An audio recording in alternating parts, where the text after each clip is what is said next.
2, 1, action. আসসালামু আলাইকুম সবাইকে। আমি নাফিস আহমেদ মৃধা, পড়াশোনা করতেছি বুয়েটের সিভিলে। এই ভিডিওটাতে আমরা এটা কোয়াইট রিকোয়েস্টেড একটা ভিডিওটা আমাকে বলা হয়েছিল যে ভাই 10 দিনের একটা প্ল্যান দেন ঢাকা ইউনিভার্সিটির। বাট 10 দিনের সময় আমরা প্রচণ্ড ব্যস্ত ছিলাম, অ্যান্ড আমার নিজেরও ভাই টার্ম ফাইনাল চলতেছে, তো দিতে পারি নাই। বাট এখন অ্যাটলিস্ট লাস্ট উইক আছে আমাদের হাতে, আমি যখন রেকর্ড করতেছি 7 days অর মোর, এইটা একটা প্ল্যান দিচ্ছি যে লাস্ট 7 দিনে কি করা উচিত। অ্যান্ড আমি আমার নিজের এক্সপিরিয়েন্স ড্রিভেন 5টা পয়েন্ট দিব, যে 5টা পয়েন্ট তোমাকে অবশ্যই সতর্ক থাকতে হবে। যদি সতর্ক থাকতে পারো, this will really help you out. And লাস্টে প্ল্যান আছে, তবে তুমি যদি চাও প্ল্যানটা ডাউনলোড করে নিতে পারো, নিচে ডিসক্রিপশন বক্সে অ্যান্ড কমেন্ট সেকশনে প্ল্যানের লিঙ্ক দেওয়া আছে, ইউ ক্যান ডাউনলোড দ্যাট।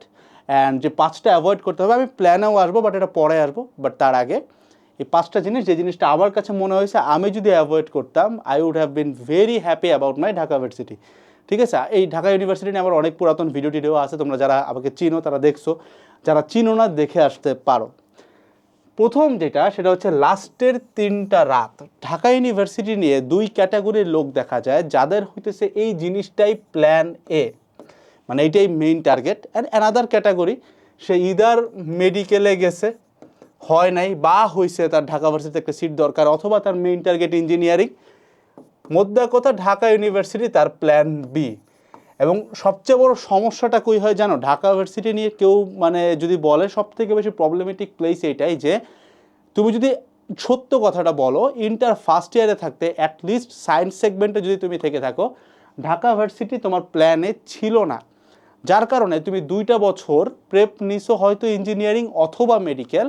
একটা পয়েন্টে আইসা তুমি বুঝছো মেডিকেল ইঞ্জিনিয়ারিং হচ্ছে না, বা মেডিকেল ইঞ্জিনিয়ারিং তোমার কাছে ভাল লাগে না, দ্যাটস ওয়াই তুমি ঢাকা ইউনিভার্সিটিতে সুইচ করতেছো। এবং সুইচ করার পরে তোমার হাতে টাইম থাকে 3 মাস, 4 মাস, 5 মাস, দ্যাট ইজ ইট।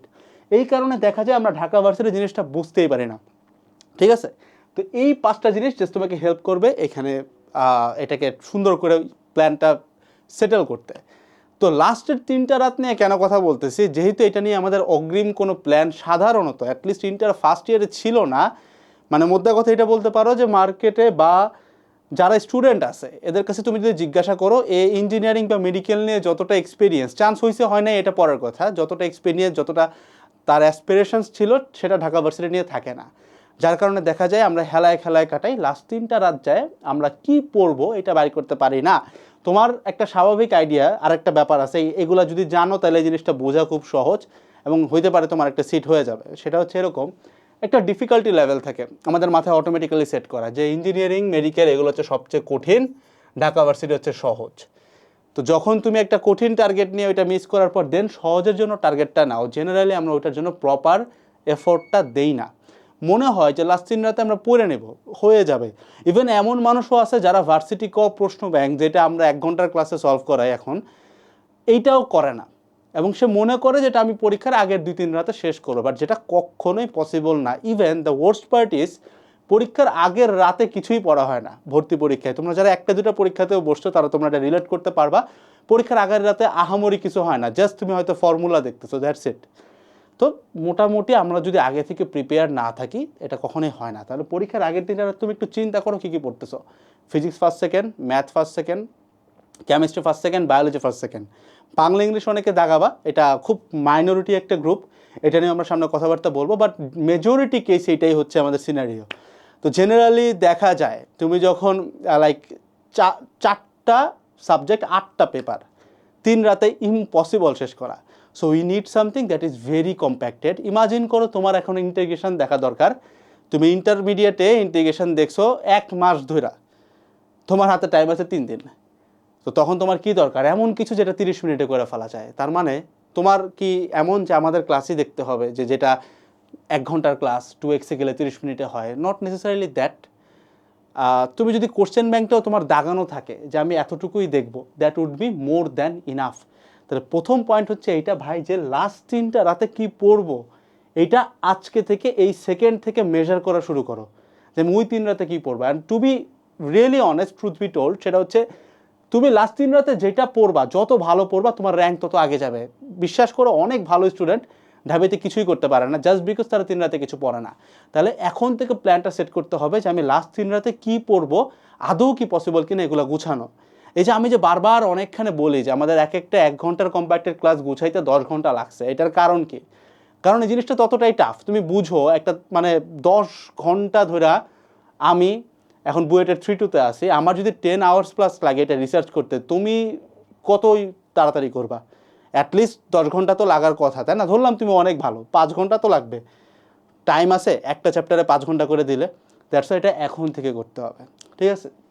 সেকেন্ড হচ্ছে কত পর্যন্ত টানে এই মাইন্ডসেটটা ঢাকা ভার্সিটি নিয়ে যাদের আছে, আই ক্যান অ্যাসিওর ইউ তোমার র্যাঙ্ক ভাই 3000-এর বাইরে যাবে, 3K প্লাস। আমার ঘটনা কিন্তু এটাই ঘটছিল। আমার মাথায় ছিল যে ভাই ঢাকা ভার্সিটিতে টানে হচ্ছে 6000 পর্যন্ত, মেইন টার্গেট বুয়েট একটা হয়ে যাবে। আলহামদুলিল্লাহ হয়েছে বুয়েট, বাট আমার যেহেতু টার্গেট ছিল যে কত পর্যন্ত টানে, এই জিনিসটা থাকার কারণে তুমি ভাই ওই যে লাস্টের দিকেই যাবা, স্বাভাবিক। বিকজ তুমি যদি টপ টার্গেট করো তুমি চান্স পাবা, চান্স পাওয়া টার্গেট করলে ওয়েটিংয়ে যাবা, ওয়েটিং টার্গেট করলে বাদ যাওয়া। That is the pretty normal thing. পরীক্ষার হলে তুমি যেটা ডিজাইন করো, যেটা প্ল্যান করো, সেটা সাধারণত ঘটে না।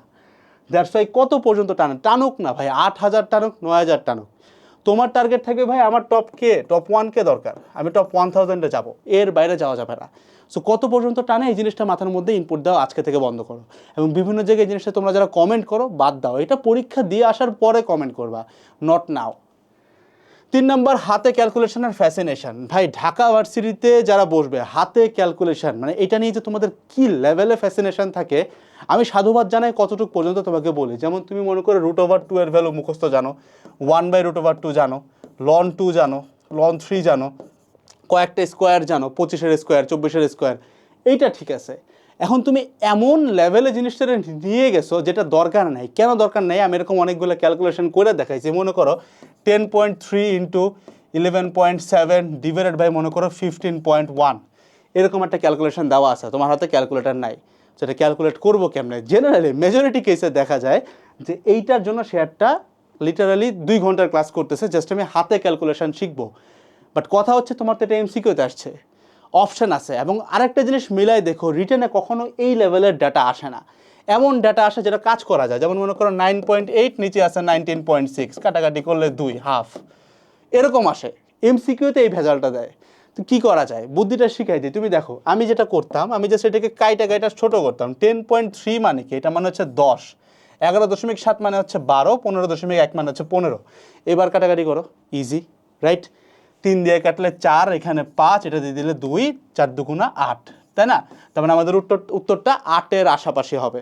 অপশান 4টা দেওয়া আছে, খেয়াল করলেই দেখবে একটা দেওয়া 6 point something, 7 point something, 10 point something, 11 point something, তখন তুমি 7 পয়েন্ট সামথিং উত্তর করতেছো। আর একটা অ্যাডভান্সে যাইতে চাও, তুমি খেয়াল করো, এখানে আমরা কমাইছি, এখানে আমরা বাড়াইছি, এখানে আমরা কমাইছি, তার মানে আমাদের জিনিসটা কিন্তু অ্যাভারেজে আছে। তো তোমাকে বুঝতে হবে কোথায় বাড়াইছে। তুমি যদি এখানে অনেক বেশি বাড়ায় ফেলাও তাহলে তোমার উত্তর কিন্তু অনেক বেশি আসছে, তার মানে তোমার অপশানে এটার থেকে কম খুঁজতে হবে, বুঝো? তুমি যদি নিচে অনেক বেশি বাড়ায় ফেলাও, তুমি যদি কোনো কিছুর হরকে অনেক বড় করো, আলটিমেটলি ভগ্নাংশ কিন্তু ছোট হচ্ছে। তার মানে তোমার যে উত্তরটা আসছে সেটার থেকে কিন্তু অপশানে তোমার এর থেকে ছোটটা খুঁজতে হবে, সরি অপশানে বড়টা খুঁজতে হবে, বিকজ তোমার উত্তরটা ছোট আসছে, অনেক বেশি ছোট আসছে, অপশানে বড়টা খুঁজতে হবে। তো এই জিনিসগুলো কিন্তু আমি আমার ক্লাসের মধ্যে দেখাই দিচ্ছি। দ্যাটস আমি বারবার বলি ভাই হাতে ক্যালকুলেশন ঠিক আছে, তুমি √2, 1/√2, √3, 1/√3 এগুলা শিখো, কয়েকটা রুট শিখো, কয়েকটা স্কোয়ার শিখো, কয়েকটা লন শিখো, এর ঊর্ধ্বে যাও না, এর ঊর্ধ্বে লাগেও না। তুমি ভেরি ফ্র্যাঙ্ক ইনাফ, লন 3 এর ভ্যালু কোন ঢাকা ভার্সিটির কোশ্চেনে লাগছিল আমাকে একটু দেখায়ও, খুব একটা লাগেও না। তো এটা নিয়ে এত ফ্যাসিনেটেড হইও না। আর আরেকটা ব্যাপার তোমাকে আমি ডিসক্লোজ করি, এটা আমার কাছেও বারবার মনে হয়েছে যে ঢাকা ভার্সিটিতে ক্যালকুলেটর অ্যালাউ করে না কেন জানো? না করার যেটা মেইন কারণ সিকিউরিটি পারপোজ। এইটা না যে টিচার দেখতে চাই তুমি হাতে কতটুকু করতে পারো। কেন বুঝাই? যেমন ধরো বুয়েটের পরীক্ষা কোথায় হয়? বুয়েট ক্যাম্পাসে হয়।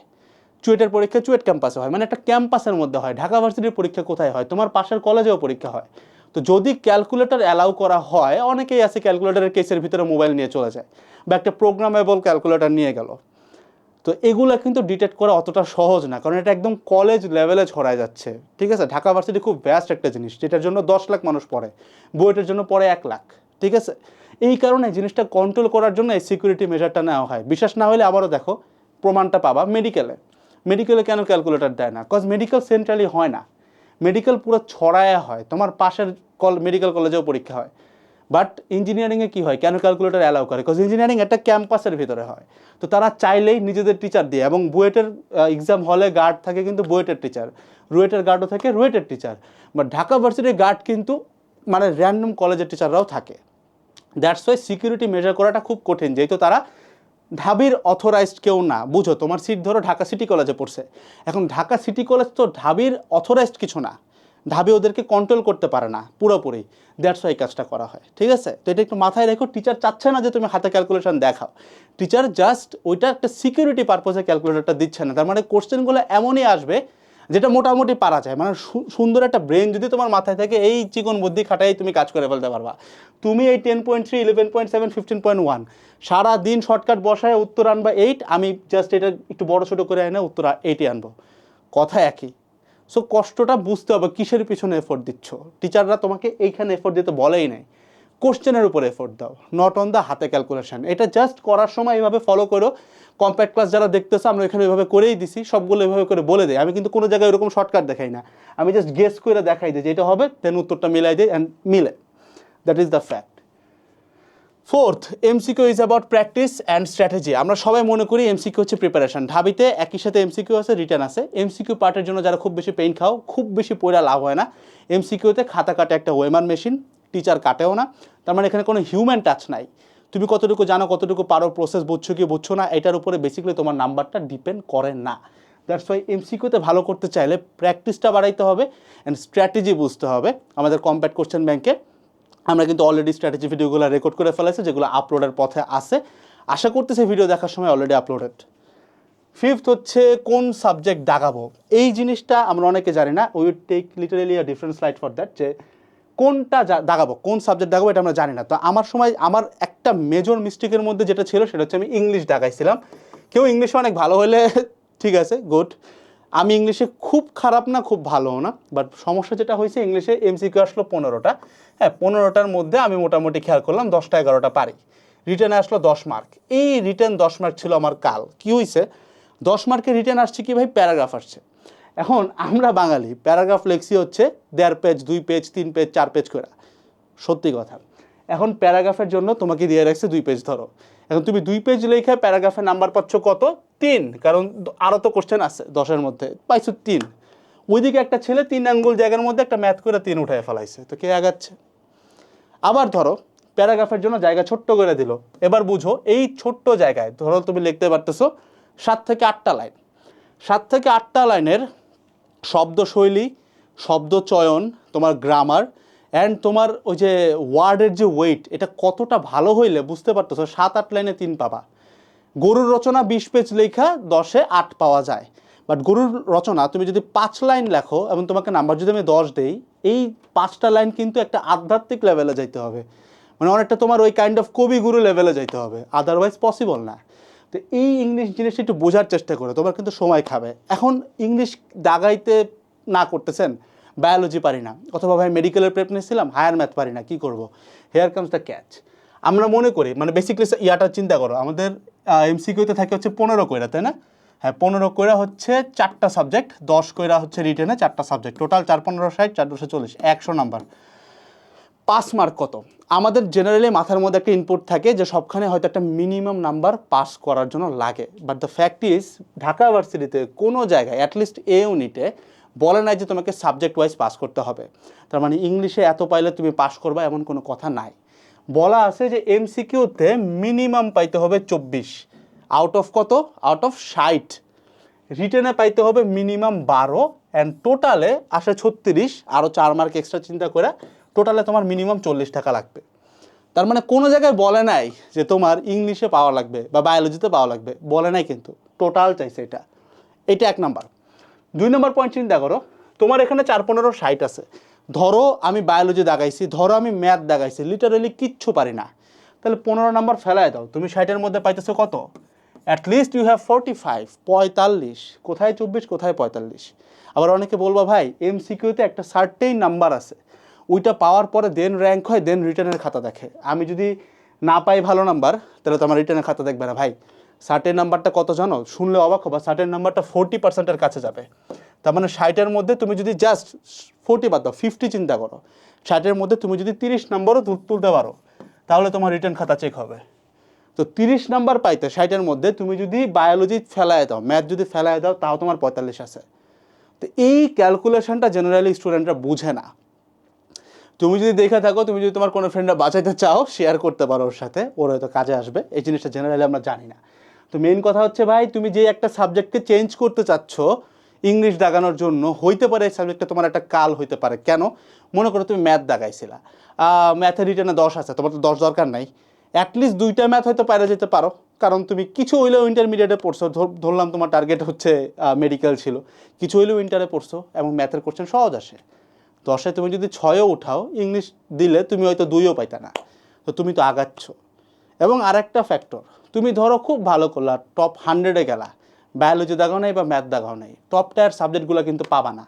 দিন শেষে তোমার কাছে তোমারে এসে ওই যে সোসাইটি খোঁচা দিয়ে যাবে যে ভাই ঢাকা ভার্সিটির পরস্ত কী হয়েছে, সাবজেক্ট তো পাস নাই। তো এই জিনিসগুলো একটু মাথায় রেখো, ঢাকা ভার্সিটির আগে এগুলো যদি ভাবতে পারো, এটা তোমার জন্য that could be a life saviour. আচ্ছা, এখন হচ্ছে ভাই 7 দিনের প্ল্যানটা কি? এটা একদম বেসিক প্ল্যানিং, এটা নিয়ে খুব একটা ফ্যাসিনেশন নাই, তাই বলছি আগেই ডাউনলোড করে রাখো, but that would work also. তুমি যদি 1, 2, 3, 4 চিন্তা করো, নর্মালি একদিন প্রথম দিনে তুমি পড়বা হচ্ছে ফিজিক্স, সেকেন্ড দিনে ম্যাথ, থার্ড দিনে কেমিস্ট্রি, 4 নম্বর দিনে বায়োলজি, দ্যাটস ইট। আচ্ছা, এই সিকোয়েন্সের একটা কারণ আছে।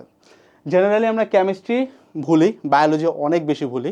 তুমি যদি এই দুটো জিনিস শুরুর দিকে পড়ে ফেলাও, পরীক্ষা আসতে আসতে আবার ভুলে যেতে পারো। দ্যাটস ওয়াই কেমিস্ট্রি বায়োলজি পড়তে হয় লাস্টের দিকে।